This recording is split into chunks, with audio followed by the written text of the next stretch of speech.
Hello everyone, my name is Alexis Mills and I am a licensed hairstylist here in the state of Oklahoma.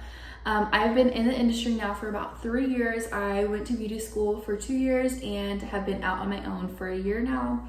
And I love it. I love this industry so much. There's so many opportunities and it's just fun. Like, I go to work and I party. I don't go to work to like do my job, you know?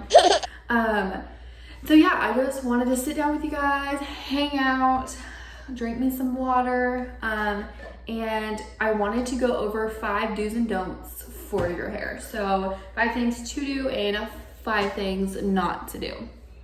So let's get started. All right, so the first to do to your hair is do weekly hair treatment. So like, there's treatments for everything. Everyone has a specific treatment that is made for your hair. So by doing weekly hair treatments, it will help keep your hair hydrated, remove that buildup if you have buildup on your hair, and just keep it as healthy as possible. My favorite hair treatment is this deep penetrating reconstruction of Joico. I am obsessed with this stuff. So obviously I have lightened my hair multiple times throughout the years. So my hair sometimes feels super dry and just needs that burst of hydration. This stuff is absolutely amazing for doing that. Honestly, A+. All right, so the first don't, so something not to do, is obviously box color your hair. You've probably heard this a bazillion times. Box coloring your hair is honestly just a mystery. So you don't know what level of developer is in that box color. So the thing is obviously you mix the developer with the color to make it activated. And there's so many different like levels of developer. There's a 5 volume, a 10 volume, 20, 30, 40, 50, 60, so many different volumes. And in that box of hair color, you don't know. It doesn't explain what developer you're using, which can be so bad for your hair. Some box colors probably have like a 40 volume, which I would personally never ever use on any of my clients. Box color, like I said, is just a mystery, and you just never know what's gonna happen. Also, box color, some box colors are fabric dyes, meaning you will never ever be able to get that out until you just cut off that hair that has the box color on. So you never know. So please put that down, that box color, and come see me, and yeah, let's get this party going. Second do is rinse and wash your hair with cold water if possible. So obviously not super cold to where like you can't even stand in it, but like just as cold as possible. Doing this will help keep your color lasting longer because the cuticle will still be sealed. Rinsing your hair with super hot water will open that cuticle and spit the color out. And so yeah, rinsing with cold water, it'll help your hair feel as smooth and silky as possible and make your color last 10 times longer. Second don't is do not use the highest setting on your like hot tools. Do not straighten your hair with 450 degrees. Please lower that. Please lower that. This kind of goes back to the whole rinsing your hair with cold water, because if you wash it with hot water, it'll open that cuticle and spit it out. The same goes for hot tools. So using your hot tools on literally the highest setting will open your cuticle, spit that color out, and make your hair fried and just feel so dry and just damaged. So please lower that hot tool. It will make your color last longer and make your hair just feel so much better. I see so much of people coming in and having breakage around their front areas. You'll see like, sometimes my hair is such a mess, but sometimes you'll see like people's hair kind of is broken off like right here. It's because they use their hot tool right here multiple times and don't really focus on the back as much.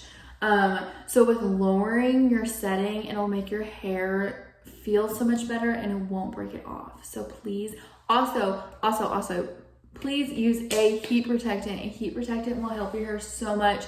Like I said, it'll make your color last longer. It'll make your hair feel so much better. Please lower your setting and use a good heat protectant. I think I'm on my third do, right? I think. My third do is to get a trim every 4 to 8 weeks. So like 4 to 6, 6 to 8, somewhere around there, please get a trim. I heard so many people say, oh, well, getting a trim will make your hair grow faster. So that is a myth, sadly.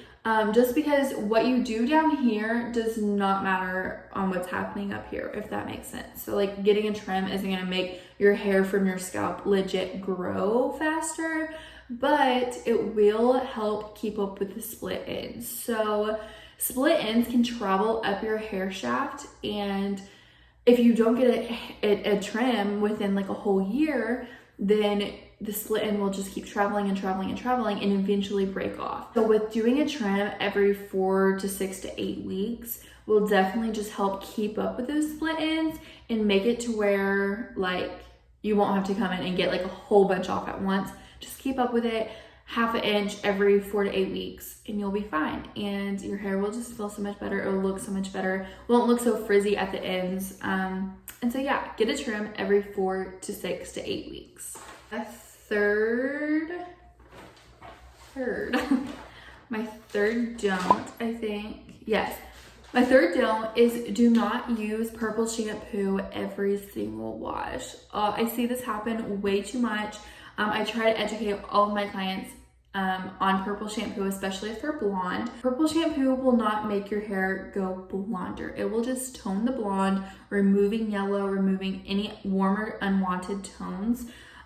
So brunettes, you don't have to listen to this tip because you do not need purple shampoo. It will not lighten your hair.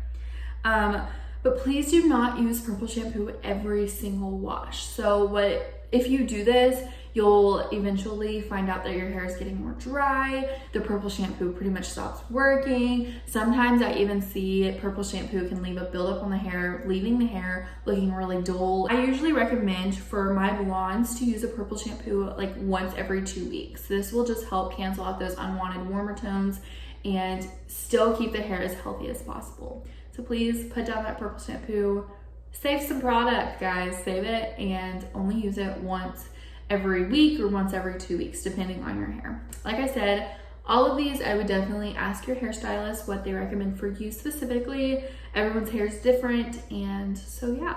For fourth do is to brush your hair gently, especially while wet. So when your hair is wet, it is in the state of being most fragile. So I don't know if I'm saying that right. Fragile.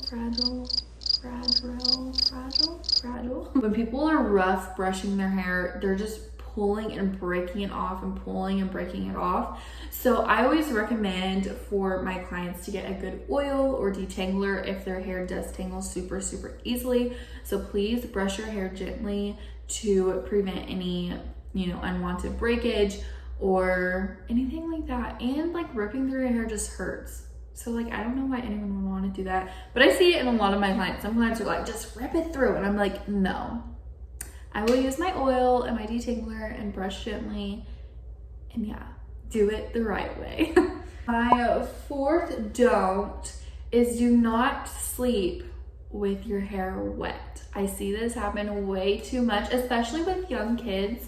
Some, kids just go take a bath right before bedtime, then their mom, brushes their hair and throws them into bed. Like I said before, your hair is most fragile when wet, and so sleeping on it and like rolling and like your hair gets stuck under your shoulder and you pull and just break it off, it's not good, and it will cause a lot of breakage and all of that. So for the parents who who can't give baths in the morning or don't have the time to blow dry their kids' hair before bed, I would personally braid it. Braiding it will just kind of get it out of the way. It'll make it to where your daughter isn't rolling and literally tearing her hair out in the middle of the night. And so yeah, braiding their hair before bed, using a good oil and detangler will definitely help. But my final and last do is use the right product specifically for you. So everyone's hair is different, like I said. And also, like I said, please ask your stylist or reach out to a stylist if you don't have one and ask them what products they would specifically recommend for your hair type. Everyone has a different hair type. Everyone's hair is different. So find out what products work best for you and always use salon quality products. Some like drugstore products has fillers and waxes and a whole bunch of stuff that will just leave buildup on your hair, making it harder for the stylist to lighten your hair or just even color your hair. I have seen some stylists that or some clients that have so much buildup on their hair that I can't even color it because my color won't break through that, that buildup to get to the cuticle to actually color their hair. So please use salon quality products. I love all my Joico products, all of them.